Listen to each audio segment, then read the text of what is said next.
শিখাজ কিচেনলৈ আপোনালোকক স্বাগতম। আজি আপোনালোকলৈ লৈ আহিছোঁ অমৰাৰ আচাৰ।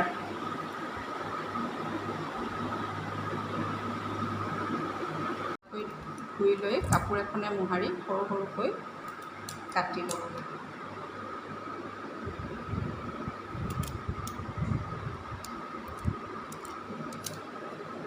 খিনি কাটি হৈ যোৱাৰ পিছত অলপ নিমখ সানি এদিনৰ বাবে থৈ দিব।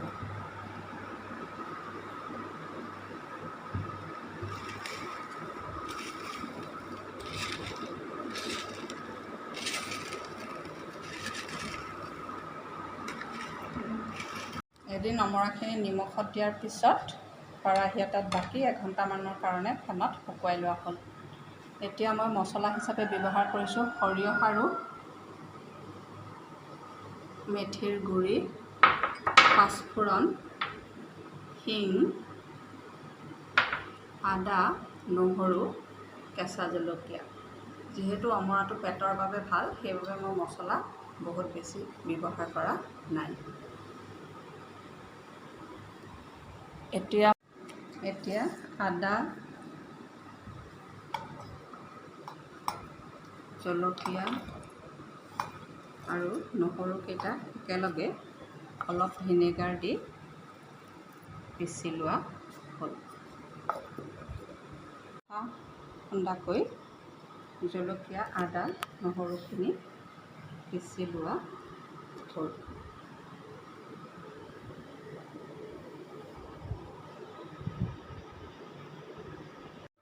তেলখিনি গৰম কৰাৰ পিছত গেছটো অফ কৰি অলপ ঠাণ্ডা হ'বলৈ দিব। ইয়াৰ পিছত তাত হিং,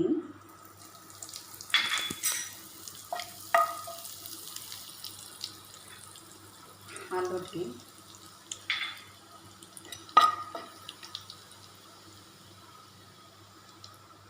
পাঁচফোৰণ,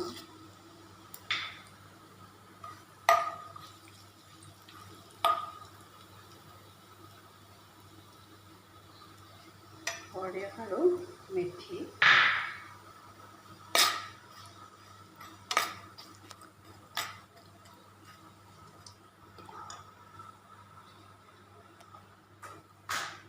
ইয়াৰ পিছত জলকীয়া, আদা, নহৰু বটাখিনি দিয়া হ'ল। এইখিনি ধুনীয়াকৈ বাটি লোৱা হৈছে।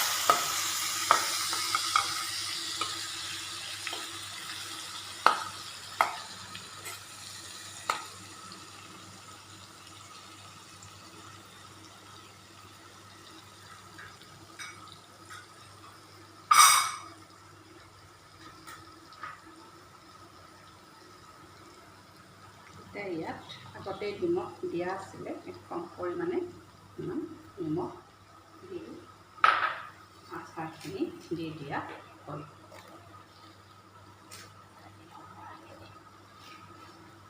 অমৰাখিনি ইয়াত দি দিয়া হ'ল।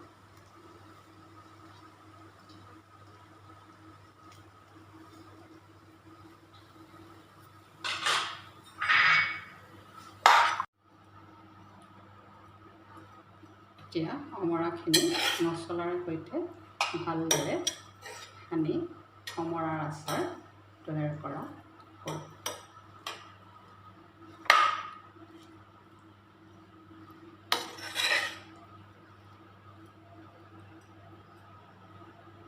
অমৰা আচাৰখিনি তৈয়াৰ কৰা হৈ গ'ল। আচাৰ বনাওঁতে মাত্ৰ এটা কথাই মন কৰিব, যাতে ক'তোৱে পানী নাথাকে, তেতিয়া আচাৰ বহুদিনলৈ ভালে থাকে। যদিহে এই আচাৰৰ ৰেচিপিটো ভাল পাইছে তেন্তে কমেণ্ট কৰিব, লাইক কৰিব, শ্বেয়াৰ কৰিব আৰু ছাবস্ক্ৰাইব কৰিব।